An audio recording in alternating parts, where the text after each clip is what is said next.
Nebraska Territory, 1875.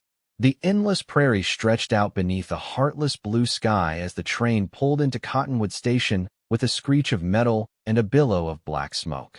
The settlement was little more than a cluster of weathered buildings standing defiant against the vast emptiness. A trading post, a saloon, a livery, and the train platform where Daniel Dawson now stood. It was a fair question, one Daniel wasn't sure he could answer. Because the West is hard enough without being alone in it, he said finally, the words feeling foreign on his tongue. As they rode toward the double R, Abigail perched awkwardly sideways on his horse before him. Daniel silently cursed his momentary weakness. Kindness on the frontier was a liability. He'd deliver her to Mrs. Robinson and be done with it, returning to the solitary existence that had served him well. Perhaps. Abigail's blue eyes held his. But I've seen you with that black stallion no one else can ride. Heat crept up Daniel's neck that had nothing to do with the summer evening. Thunder just needed patience, is all. Is that what we all need, Mr. Dawson? Patience. There was something in her tone, a question beyond the words themselves. Before Daniel could decipher her meaning, shouts erupted from the direction of the main house. He was on his feet instantly, Abigail close behind as they ran toward the commotion. Robert Robinson stood in the yard, face white with fear, pointing toward the creek that bordered the property. Pa, there's men down by the water. They got guns. James Robinson emerged from the barn, rifle in hand. How many, son? 4, maybe 5, the boy stammered. They're setting up camp. Daniel exchanged a glance with Robinson. The summer had been dry, water scarce, and the Double R's creek was one of the few that hadn't run low. Cattle thieves had been reported in the area, taking advantage of the drought to raid well-watered properties. Elizabeth, get the children inside, Robinson ordered, his voice tense. Daniel, fetch the other hands. We'll ride down and see what they want. I don't like this, James, Elizabeth said, gathering her younger children. Abigail stood frozen, the color draining from her face. Are they outlaws? Daniel touched her arm briefly. Go inside with Mrs. Robinson. Lock the doors. The fear in her eyes gave way to something else, a flash of strength that reminded him of that first day at the station. Be careful, she said, her hand briefly covering his. That simple touch lingered like a brand as Daniel rode with Robinson and 2 other hands toward the creek. The men they found were indeed cattle thieves, with plans to raid the Double R's herd that night. The confrontation was tense, but ended without bloodshed when Robinson made it clear they were outnumbered and outgunned. As the would-be thieves departed, Daniel couldn't shake the memory of Abigail's touch, the concern in her eyes. It had been years since anyone had worried for his safety. The feeling was at once unsettling and strangely warming. Back at the ranch, Abigail rushed onto the porch as they returned. The relief on her face when she spotted Daniel made something shift inside him, a crack in the armor he'd built against attachment. The use of his first name startled him as much as her insight. I'm not afraid, he said automatically. Abigail's smile was sad. Everyone's afraid of something. The night air seemed suddenly too thin. My father always said a man who depends on no one can't be disappointed, Daniel admitted. Out here, getting attached is dangerous. People leave. People die. So you choose to be alone before life can choose it for you? Abigail asked softly. Put that way, his life philosophy sounded hollow. It's simpler, he said, though the words felt false even to his own ears. Simpler, perhaps. But is it living? Abigail's hand found his in the darkness. I lost everything, Daniel. My parents, my home, my plans for the future. Then my uncle. I arrived here with nothing but a valise and despair. But you know what I've learned in these months? That starting over isn't the end. Sometimes it's the beginning. Her fingers were warm against his calloused palm. Daniel knew he should pull away, maintain the distance that had kept him safe. Instead, he found himself tightening his grip. I should get back, he said finally, though he made no move to leave. Yes, you should, Abigail agreed, equally motionless. The moment stretched between them, fragile and charged, until a coyote's howl broke the silence.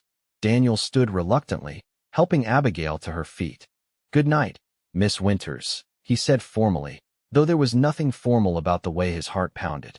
Abigail, she corrected gently. After all this time, I think you might call me Abigail. As Daniel returned to the bunkhouse, he realized with uncomfortable clarity that his father's advice had kept him safe, but it had also kept him alone. August brought a fever to the Robinson children. Elizabeth was exhausted, tending to all three while trying to maintain the household. Abigail worked tirelessly alongside her, but by the third day, dark circles shadowed her eyes. Daniel found her dozing in a chair beside Robert's bed, a damp cloth fallen from her hand. He hesitated in the doorway, then quietly entered to retrieve the cloth. As he did, Abigail's eyes fluttered open. "I'm sorry," she murmured, straightening. "I only meant to rest my eyes for a moment." "You need sleep," Daniel said, his voice low to avoid waking the boy. "You'll make yourself ill. I can't leave them. Elizabeth needs to rest, and the fever might spike again."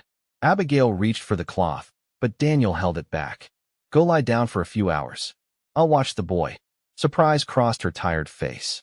"You? I've nursed sick calves through the night. Can't be much different." His attempt at humor brought a smile to her exhausted features. "Thank you, Daniel." She stood, swaying slightly with fatigue. Without thinking, Daniel steadied her with a hand at her elbow. "Go," he said gently. "I've got this." As Abigail left, Daniel settled into the chair she'd vacated. Robert's face was flushed, his breathing uneven. Carefully, Daniel wrung out the cloth in the basin of cool water and placed it on the boy's forehead. "Mr. Dawson?" Robert's eyes opened slightly. "Rest easy, son. Your ma's getting some sleep. Will you tell me a story? Miss Winters always tells stories." Daniel cleared his throat, uncomfortable. "I don't know many stories. Tell me about when you were a cowboy," the boy insisted weakly. So Daniel began to speak, haltingly at first, then with more confidence. He told of cattle drives and thunderstorms, of wild horses and vast plains. As he spoke, he remembered his own childhood dreams, the wonder he'd once felt at the boundless West before hardship had taught him caution. He didn't realize Abigail had returned until she spoke from the doorway. "That was beautiful." Embarrassed, Daniel stood. "The boy's fever seems lower." "You have a gift with children," she said, approaching to feel Robert's forehead. "And you were right. He is cooler." Their hands brushed as they both adjusted the blanket over the sleeping child. The simple contact sent warmth spreading up Daniel's arm. "I should get back to work," he said, though there was no urgency to his duties. Abigail nodded, but as he turned to leave, she caught his sleeve. "Daniel, thank you. Not just for watching Robert, but for all of it. For finding me at the station that day." The sincerity in her eyes made his chest tight. Anyone would have done the same. "But it wasn't anyone," she said softly. "It was you."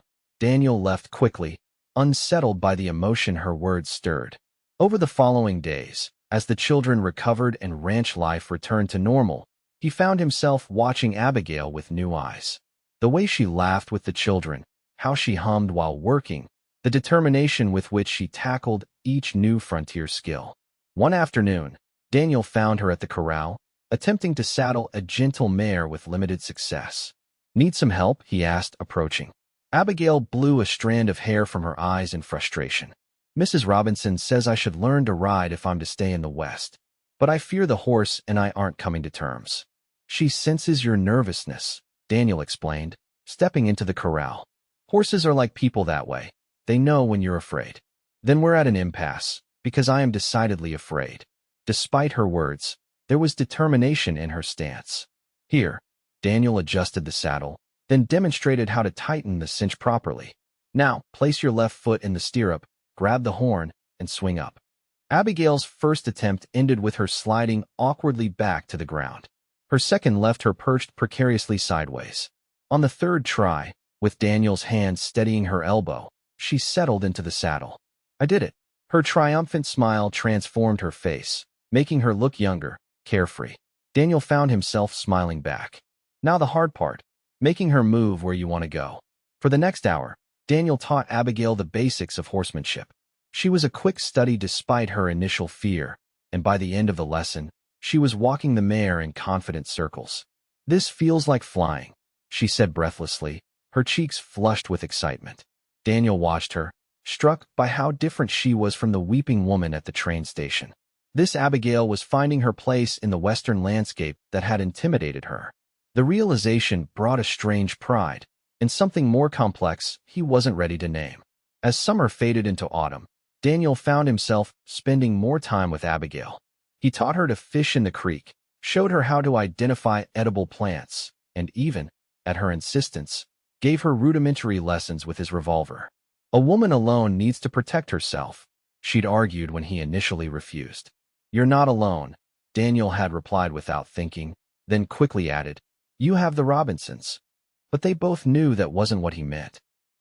The autumn cattle drive took Daniel away from the ranch for 3 weeks. Throughout the long days in the saddle, herding cattle to the railhead in Omaha, he found his thoughts returning to Abigail more often than he cared to admit. At night, beneath the vast Nebraska sky, he remembered her laugh, the determination in her eyes when she finally mastered the mare, the way her hand had felt in his that night on the porch. It was dangerous thinking. Attachment meant vulnerability. And yet, as the drive neared its end, Daniel found himself pushing the pace, eager to return to the Double R, to her. The ranch came into view on a crisp October afternoon, smoke curling from the main house chimney.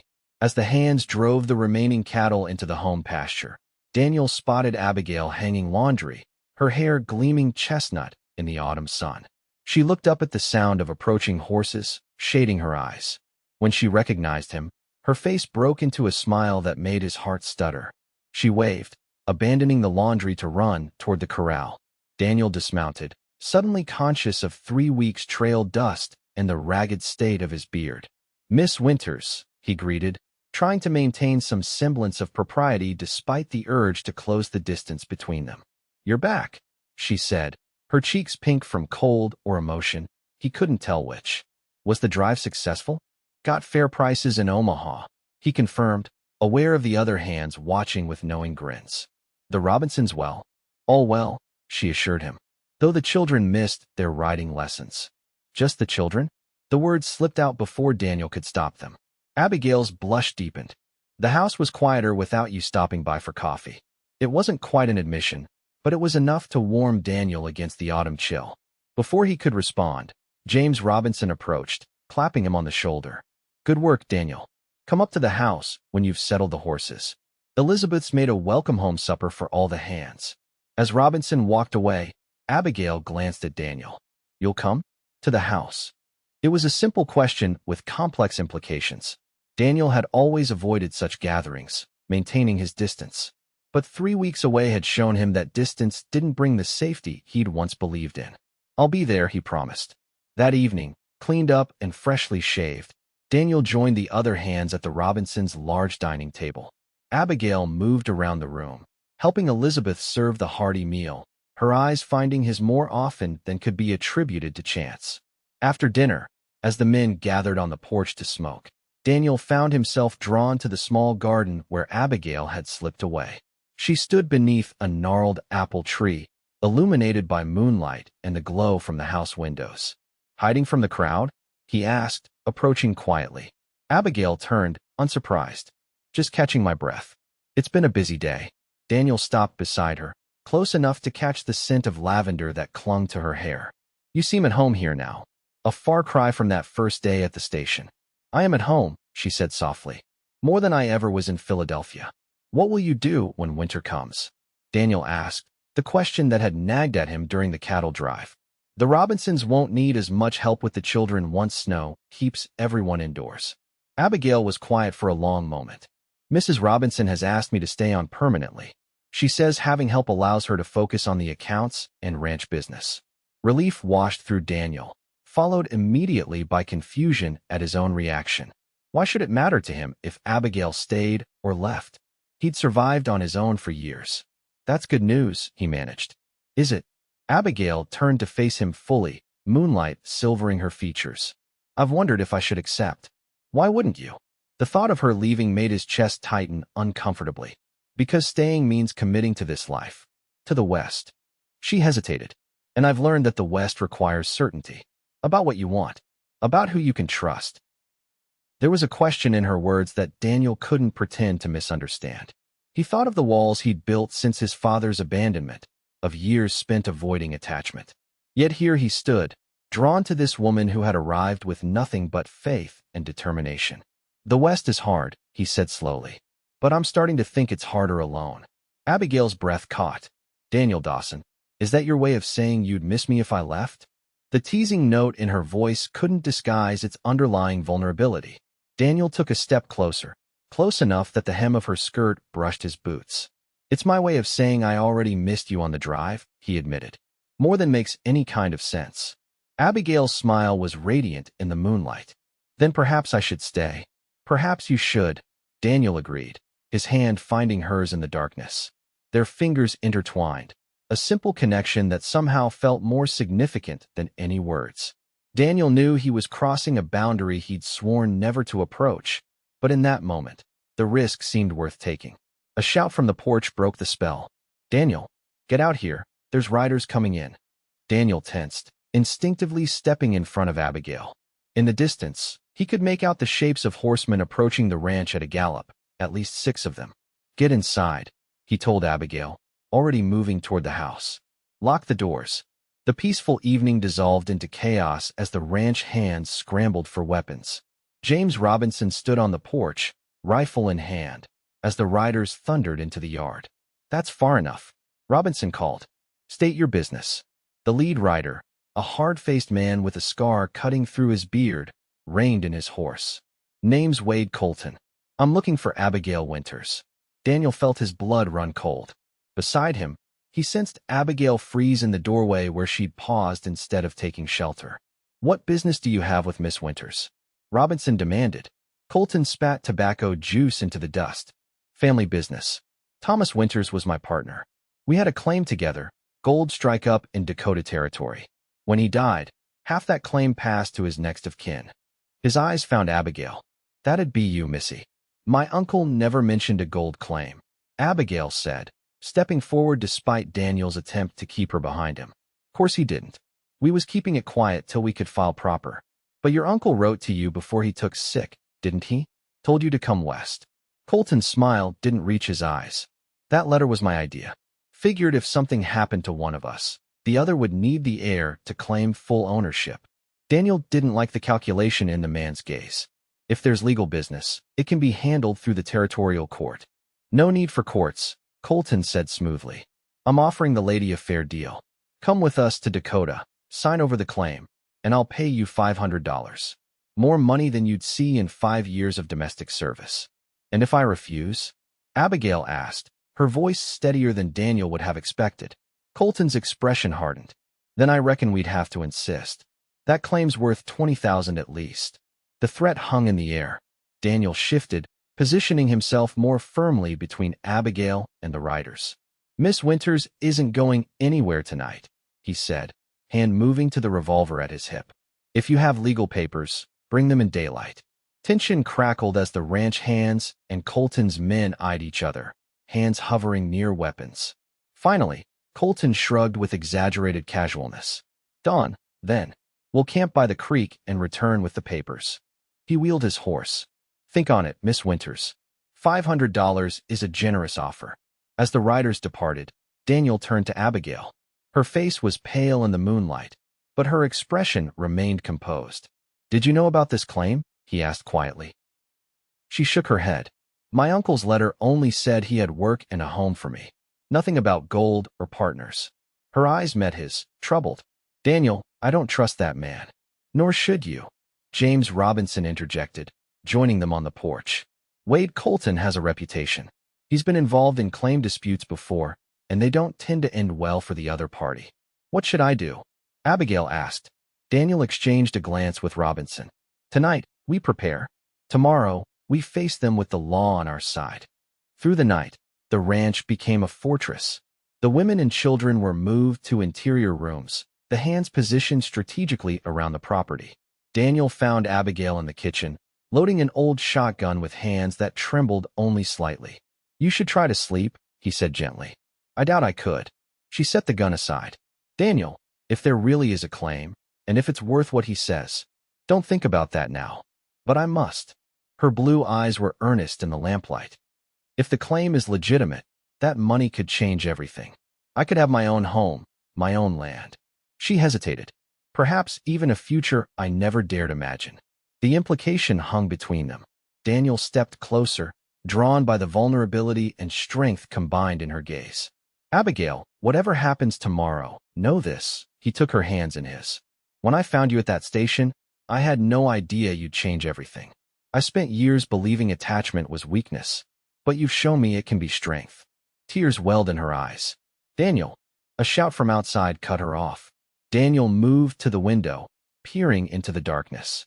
Flames licked at the far pasture. Colton's men had set fire to the dry grass, using the distraction to approach the house. They're coming now, he said grimly. Stay inside.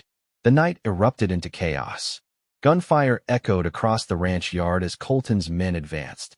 Daniel found himself alongside Robinson and the other hands, returning fire from the cover of the barn. Through the smoke and confusion, he spotted Abigail running from the house toward the well, bucket in hand. Abigail, he shouted, horror flooding him as a bullet splintered would near her head. Without thought for his own safety, Daniel broke cover, racing across the open yard. He reached her just as one of Colton's men took aim. Tackling Abigail to the ground, Daniel felt a searing pain across his upper arm as the bullet grazed him. Are you hurt? He demanded, shielding her with his body as they crawled behind the well's stone wall. No, but you are. Abigail's fingers found the bloody tear in his sleeve. It's nothing, Daniel insisted, though the wound burned. What were you thinking coming out here? The fire is spreading toward the house, she explained, her voice remarkably steady. I needed water. A bullet pinged off the well's bucket. Daniel pulled Abigail closer, acutely aware that the stone wall provided minimal protection. We need to get back to the house, he muttered, assessing the 20 yards of open ground between them and safety. Before they could move, Wade Colton's voice called out from the darkness. Winters, I know you're there. Send out the girl, and this ends now. He's lying, Daniel whispered. Once he has you, there's nothing to stop him killing all of us. Abigail's face was pale but resolute in the firelight. I won't let anyone else get hurt because of me. Don't even think about it, Daniel warned, recognizing the determination in her eyes. We stay together. Another volley of gunfire erupted, this time from the direction of the road. New voices shouted commands, and suddenly the shooting from Colton's men ceased. This is Marshal Hendricks, an authoritative voice called. Drop your weapons.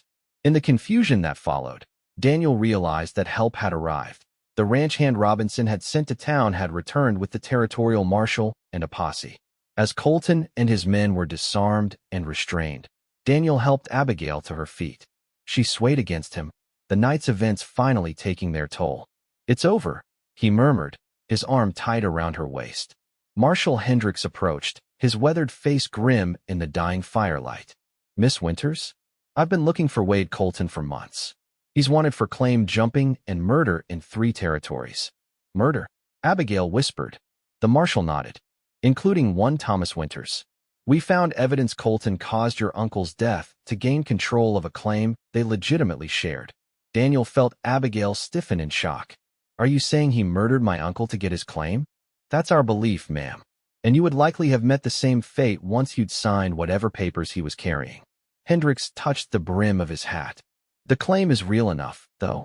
Once the courts sort it out, you stand to inherit your uncle's half. As dawn broke over the smoldering remains of the pasture fence, Abigail sat on the porch steps, a blanket around her shoulders. The marshal and his men had departed with the prisoners, leaving the ranch in stunned quiet. Daniel, his arm now properly bandaged by Elizabeth Robinson, found Abigail staring at the sunrise. He sat beside her, careful of his injury. How are you? He asked simply. I don't know, she admitted. I came west with nothing, then discovered I have a fortune, all in the space of one night. She turned to him, her eyes troubled. People died for this claim, Daniel. My uncle. Others before him, likely. That wasn't your doing, he said gently. No, but it is my responsibility now. She straightened her shoulders. The marshal says once the courts confirm my inheritance, I could sell the claim, use the money to go anywhere, do anything. The words hung between them like a chasm suddenly opened. Daniel felt the old fear return, the certainty that attachment only led to abandonment. Of course she would leave now. Why would she stay on a cattle ranch when she could have a life of comfort and ease? You deserve that chance, he said stiffly, the words tasting like ash. Abigail studied his face.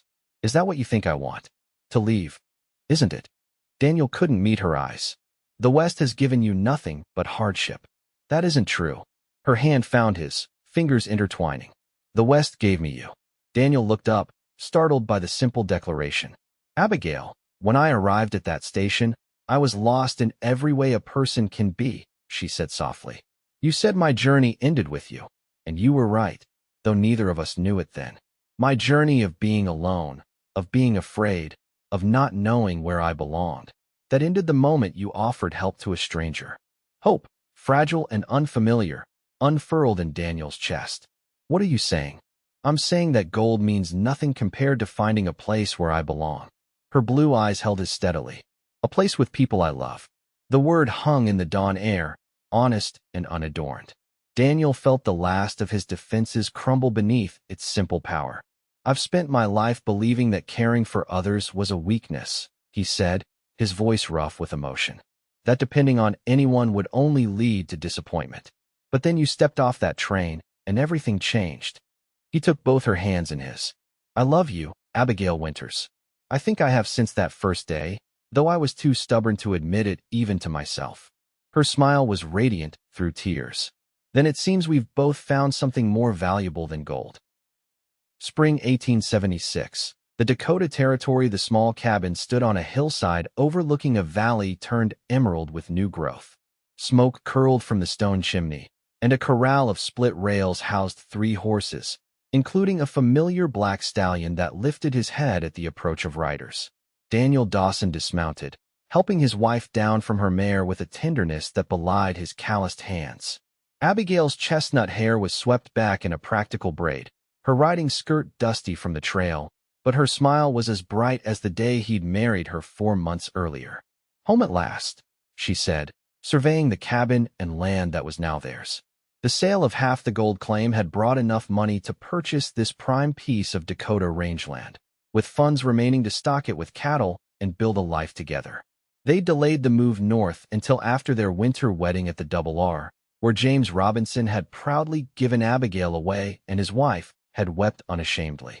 Shall I carry you across the threshold again, Mrs. Dawson? Daniel asked, his arms sliding around her waist. Abigail laughed, the sound floating across their land. I believe that's only required the first time. I disagree, Daniel murmured, lifting her effortlessly despite her playful protests. Some traditions bear repeating. Inside, the cabin was simple but solid, built by Daniel's own hands during his trips north throughout the winter. A stone fireplace dominated one wall, a sturdy table stood in the center, and through a doorway, their bedroom waited, the quilt Elizabeth Robinson had gifted them brightening the space.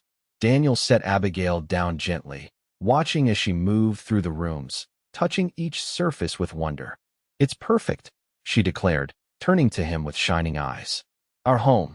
The words held a magic Daniel had never believed in until Abigail. Home had always been a concept tied to disappointment. His father's failed homestead, his mother's subsequent despair, years of drifting from ranch to ranch. Now, home meant this cabin, this land, and most of all, this woman who had taught him that the frontier's greatest gift wasn't independence, but the courage to depend on another heart. There's something I want to show you, he said, taking her hand. Outside, he led her to a small rise behind the cabin where a sapling stood, its young branches swaying in the spring breeze. An apple tree? Abigail asked, recognizing the variety. Daniel nodded, suddenly self-conscious. I remembered how you stood beneath the apple tree that night at the Robinsons, when everything was about to change. I thought, he cleared his throat. I thought our children might like having apples in the autumn. Tears filled Abigail's eyes. Our children, she repeated softly, her hand finding his. I can think of nothing I want more. As the Dakota sunset painted the sky in shades of gold and crimson, Daniel Dawson stood with his wife on the land that would sustain their family for generations to come. The frontier that had once taught him to expect only hardship and disappointment had, in the end, given him its greatest treasure, a love strong enough to transform isolation into belonging. His father had been wrong. A man who depends on no one may avoid disappointment, but he also forfeits joy. In finding Abigail crying at that dusty station, in saying those fateful words, "Your journey ends with me," Daniel had unknowingly begun his own journey toward the truth that would set him free. That love, not solitude, was the West's true frontier.